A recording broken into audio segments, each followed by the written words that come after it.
Rais William Ruto mnamo Jumatatu alikutana na timu ya viongozi wa bunge ili kuweka mwafaka kuhusu mchakato wa bunge la pande mbili kujadili masuala ambayo upinzani uliibua na serikali.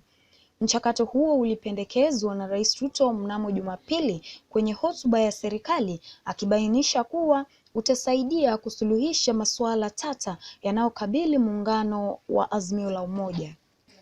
Viongozi waliohudhuria ni kiongozi wa wengi katika bunge la kitaifa Kimani Ichung'wah, naibu kiongozi wa wengi Owen Baya, kinara wa wengi Sylvanus Osoro na naibu kinara wa wengi Naomi Jilo. Wengine walikuwa kiongozi wa wengi katika seneti Aaron Cheruiyot, naibu kiongozi wa wengi Tabitha Keroche na naibu kinara wa wengi Lelegwe Tumbesi. Naibu Rais Rigathi Gachagua pia alijiunga na mkutano huo. Miongoni mwa masuala yaliyoibuliwa na upinzani ni kuajiri makamishna katika tume huru ya uchaguzi na mipaka. Haya, Rais William Ruto alisema kuwa jopo la uteuzi wa IEBC na uajiri wa makamishna wake wa siku zijazo unaweza kutoa mapendekezo ya kisheria na ya kikatiba.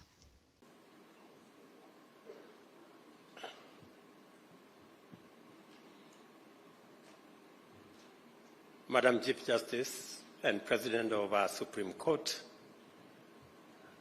Madam Deputy Chief Justice, Chief Justice Emeritus, the Honorable Willie Mutunga and the Honorable David Maraga, Chief Justices from various parts of our continent, judges of the Supreme Court, distinguished judicial officers from different parts of our continent, ladies and gentlemen, and our visitors, good morning and welcome. Welcome to Nairobi and welcome to Kenya. I join Madam Chief Justice for the convener of this symposium in welcoming you to both Nairobi and Kenya.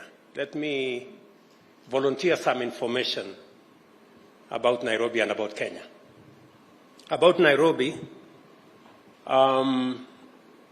this is the city that has a national park within 10 minutes from your hotel. So you may find some lion or cheetah because sometimes they escape from the national park. Please be careful because they are not domesticated. Welcome to Kenya. And again, on this one, I speak with the authority of a scientist, being a scientist myself, that science has proved that Kenya is the cradle of mankind. You may find yourself having this feeling that you are more at home here than from where you come from. Please understand that this is where we all started, and we can tell you, welcome home.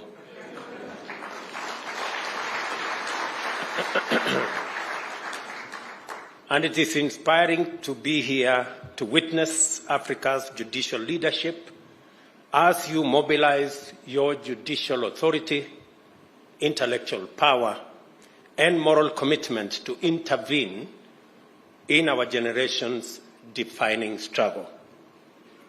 I am highly encouraged to note the depth of thought in your appreciation of the existential magnitude of climate change and of the imperative for urgent action by all stakeholders anchored on common institutional coordination. Although climate change is a universal existential threat, there is good reason for Africa's institutions and leadership to drive the agenda of mitigating its effects and eliminating the human activity that is driving it. The first reason is the fact that Africa is by far the least polluting continent, yet it is by far the most adversely affected by climate change. the entirety of industrial and economic activity from all of the continent's economies contributes less than 5% of the global greenhouse gas emissions. These emissions are the cause of a steady and dangerous rise in global temperatures, which have resulted in the extinction of plants and animal species, rise in sea levels, disruptions in climate patterns, drought, and desertification. The brunt of these adverse effects and impacts has been borne by vulnerable African populations residing in less developed parts of the world. Droughts are more frequent and more severe. Our region has undergone a 5-season-long drought, which has decimated domestic and wild animal populations, wiped out food crops, disrupting and threatening the lives of millions of people. Water stress caused by climate change has been devastating, both directly and as a driver of conflict over water and pastures. Poverty has been exacerbated by loss of livestock, which forms the mainstay of pastoralist economic livelihoods, and massive crop failure, which weakened the foundations of farming economies. In addition to drought, African populations are experiencing floods, heat waves, and outbreak of climate change-related diseases. African livelihood, security and development is in danger and will remain at stake unless we collectively wage aggressive combat to reverse the situation through policies and other institutional action to implement mitigation, enhance adaptation, and build resilience. The looming climate disaster is particularly tragic for Africa, which is entering a new, promising era of peace and prosperity as the continent of the future. Many vital indicators affirm that indeed Africa is rising, powered by its youthful population, energy, resources, and hope. It is important for Africa to undertake concerted action to win the war on climate change because it is disproportionately affected by its adverse impacts and also because necessary global responses to climate change are going to institute structural change.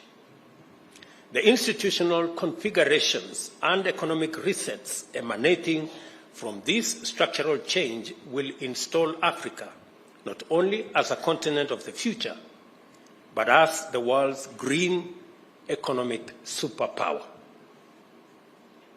Africa is abundantly endowed with all the resources required to power green industrialization. Our clean and green power potential is incomparable. Just to give you indications, 92% of our grid in Kenya is clean and green.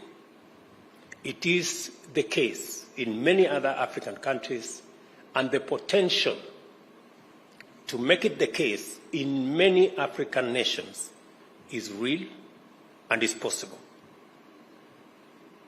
Our clean and green power potential, as I said, is immense. Hydro, geothermal, wind, and solar power potential is super abundant.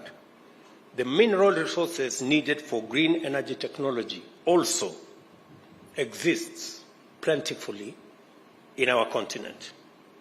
We are the world's youngest continent, with a mean age of 25 and growing younger every year.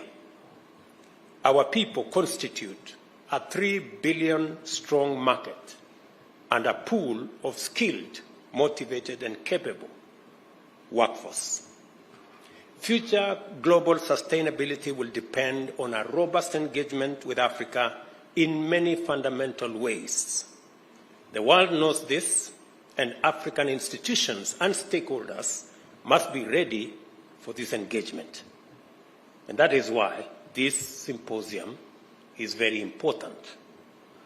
I am very proud of the firm commitment demonstrated by the African Union in this matter. At COP27, which was held last November in Sharm el-Sheikh in Egypt, Africa's voice was clear. The development path taken by the world's economic and industrial powers is unsustainable and prejudicial to Africa and the global South. Climate change has brought home that fact in sobering detail. Africa is emphatic that although prosperity is an urgent goal to liberate our people from the indignity of poverty and inequality, the path of pollution is not an option. The African Union prefers a more ecologically responsible industrialization, one that promotes multi-sectoral climate resilience in agriculture and food systems, water resources, energy, transport and infrastructure, among others. We also insist, quite firmly, that international development financing must be more appropriate for the needs of our existential moment in terms of how much resources is accessible, affordable, and adequate. In February, I was encouraged to witness the impressive level of activity accomplished by African group of negotiators, especially at COP27, as well as the various African climate change initiatives. The Committee of African Heads of State and Governments on Climate Change, which I chair, also coordinates various African climate change commissions that are doing extremely important work in many regions of our continent to implement the Africa climate change and green recovery agenda. I'm also honored to lead Kenya's participation in these regional, continental, and climate actions. It is a privilege to join our African brothers and sisters in this good fight and make our contribution to the defining struggle of our generation. Africa is alive to the imperative of this moment in a way that is simply inspiring. I will share with you Kenya's experience of this journey so far.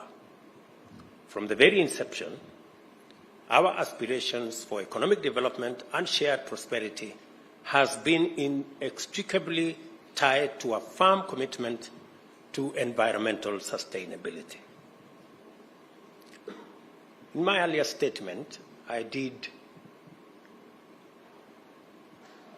paint the picture of where we are as a continent.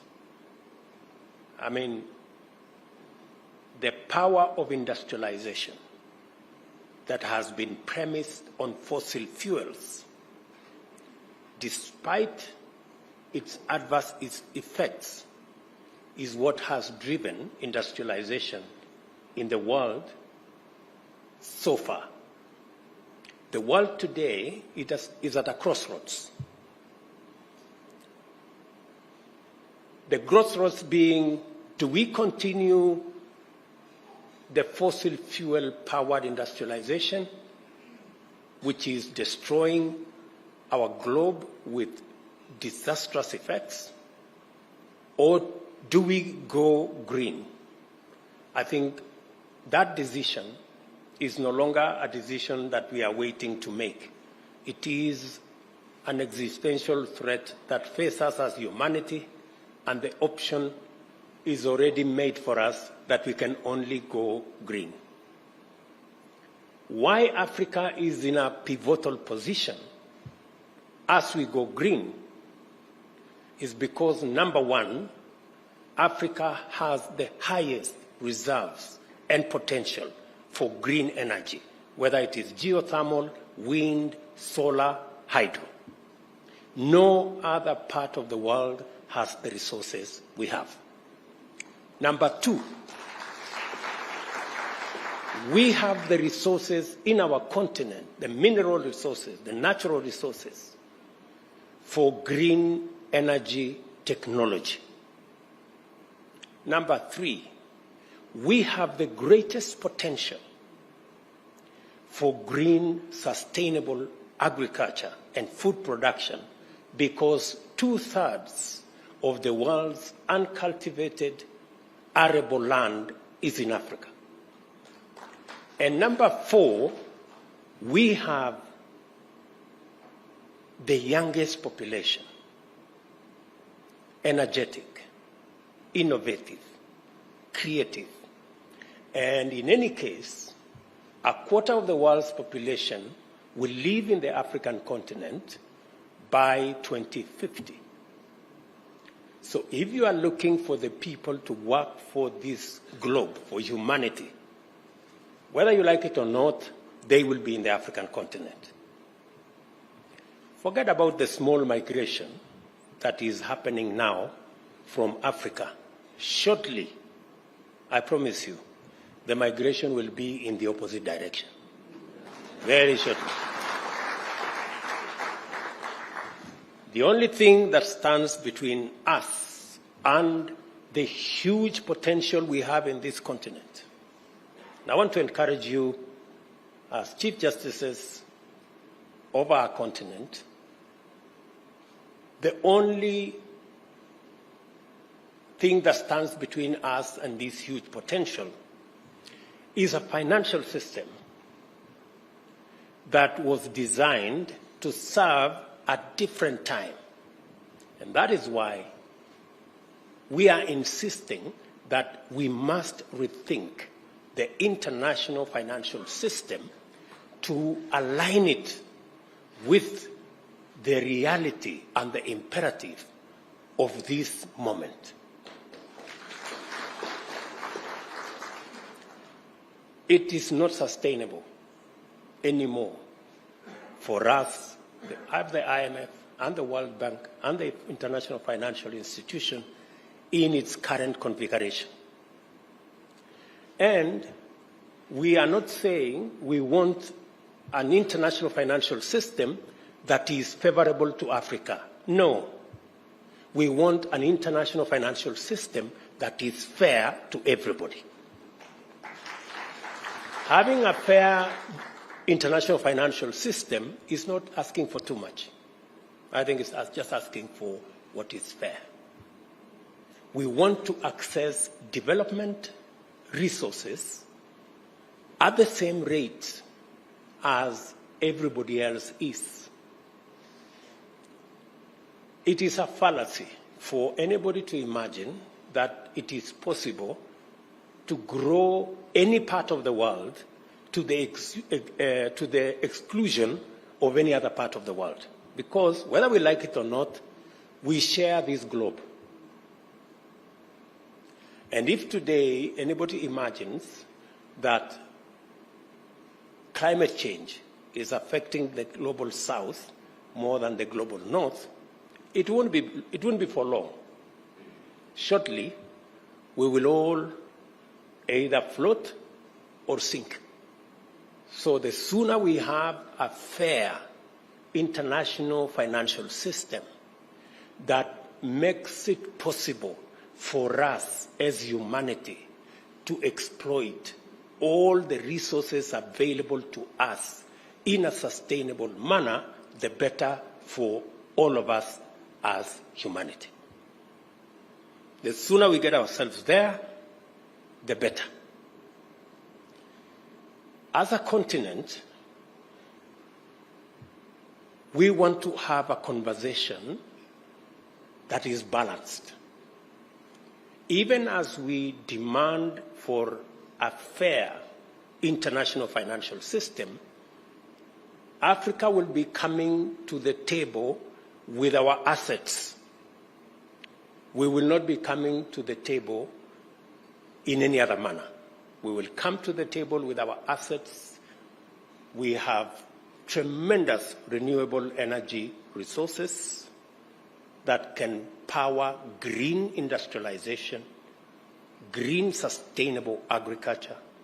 We will be coming to the table with millions of enthusiastic, hardworking, innovative, creative young people. We will be coming to the table with our natural and mineral resources that can be used for green technology to power the world's future. We will be coming to the table with a huge 3 billion African market. So we will be coming with assets. And I think, good people, we must make our case unapologetically so that we can occupy our place on the table.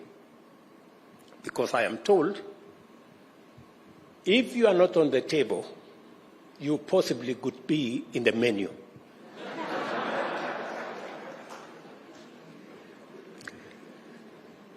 The commitment by the people of Kenya goes further and deeper. When we enacted a new constitution in 2010, we placed the environment at the foundation of our normative and institutional architecture. The fourth paragraph of our Constitution's preamble states that our respect for the environment and determination to sustain it was one of the motivating premises in enacting our Constitution. Article 42 entrenches a clean and healthy environment as a fundamental human right, while Article 67 and 70 set out the framework for the enforcement of environmental rights and obligations. Once we enter the domain of rights and obligations, the respective mandates of the three arms of government automatically follow. Article 21, the state is required as a fundamental duty to take legislative, policy, and other measures required to actualize these rights. Because of the centrality of land in economic and social and cultural and environmental discourse, the Constitution institutes a robust framework for land and environmental governance with a dedicated constitutional commission and the consequential establishment of the Land and Environment Division of the High Court. The Court adjudicates matters related to land, including natural resources and environmental sustainability. As a matter of national policy, Kenya has been involved in environmental diplomacy since the early years of our republic. At the famous Stockholm Conference in 1972, my predecessor and all of us, we impressed on the United Nations for the need to have a dedicated multilateral environmental agency and lobbied to host it in Africa. As a result, the headquarters of the United Nations Environmental Programme, UNEP, is based here in Nairobi. It means it remains the only UN global headquarters in the global south. And for your information, the largest. In 1992, Kenya called the world's attention to the emerging threat of depletion of the ozone layer by toxic emissions and to the buildup of greenhouse gas emissions, which posed dangerous consequences on life on Earth. Today, we remain strongly committed to our national tradition of championing ecological responsibility throughout the world, but starting here at home. In 2016, Parliament enacted the Climate Change Act, providing us the institutional framework to anchor the national response to climate change. It also legislated the Environmental Management and Coordination Act, which sets out the principles, standards, and procedures for the sustainable use, conservation, and management of the environment and all our natural resources. In December last year, I launched a national tree planting drive. The Forest and Rangeland Restoration Initiative aims to grow 15 billion trees by the year 2030, and this will increase the national tree cover from the current 12.3% to 30%, which will be 3 times the constitutionally mandated minimum of 10%. It will further contribute to our African Landscape Restoration Initiative target, as well as other initiatives to restore degraded lands, forests, and water towers. The Government of Kenya is also taking measures to ensure that every ministry, department, and agency aligns its policies, strategies, programs, and projects with our green agenda. Strengthening the role of judiciaries in addressing climate change in Africa, which is the theme of this symposium, is highly appropriate, and it is also of fundamental significance to our collective readiness to take up global leadership in post-transition economic and industrial order, and thus usher the world into a future of green, clean, and inclusive prosperity. I congratulate you for holding the 3rd Regional Symposium on Green Judiciaries in Africa. I also recognize that you are also holding the 3rd Chief Justice Forum on Environmental Law, as well as the 3rd General Conference of the Africa Judicial Education Network on Environmental Law. Thank you for doing it now and hosting them here in Kenya. We are deeply honored to be your hosts, and I hope that we have lived up to your reputation to our reputation of legendary hospitality, magical attraction, and delightful experiences. Critically, this event demonstrates beyond any doubt that our judiciaries have come of age. We cannot take this development for granted because our judiciaries will determine whether Africa's institutions exist and are ready to handle the immense mandate that a green future entails for all of us and for the world. Claims, disputes, standards, rights, and responsibilities related to the use of land and natural resources, the institutional framework for financing climate change, carbon trading and exchanges, and transition management frameworks are only some of the areas in which our judiciaries are going to be involved. They must, therefore, pronounce themselves in a manner consistent with the values and aspirations of a continent on the rise. Greening our judiciaries will be inevitably multi-sectoral and interdisciplinary.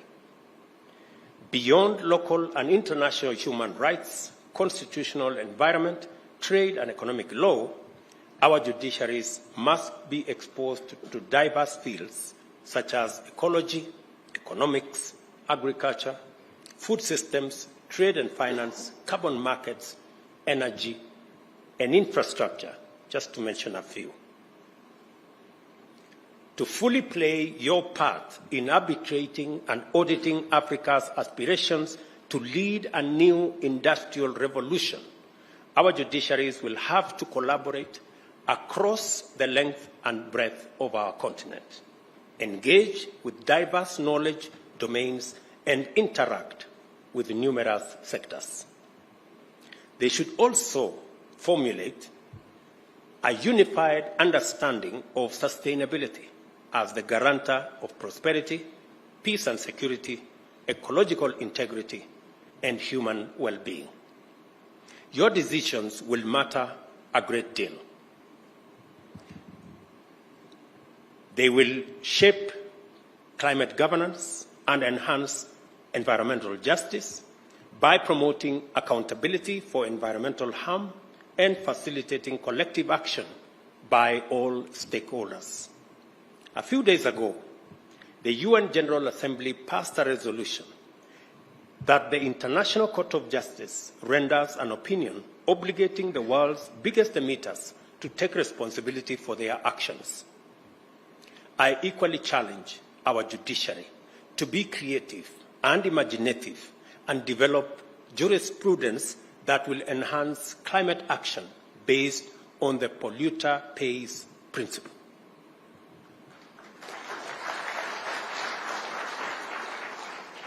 You must not underestimate your capacity because it leads to positive change. I agree with our Chief Justice's statement that our judiciary should not be left behind in this fight for our sustainable future. I therefore urge you to intensify your conscious place in this historic moment and take a decision to have your voices heard for the sake of our generations and the generations yet to be born. You are here to contribute a chapter to the world's history. I encourage you to proceed and write a fresh chapter of African resilience, sustainability, and global leadership in a new green industrial age. Together with the rest of Africa, I look forward to receiving a positive report about your robust engagements and fruitful deliberations. It is now my pleasure to declare the third regional symposium on green judiciaries in Africa formally opened. Thank you very much. God bless you, and God bless our great continent. Asante sana.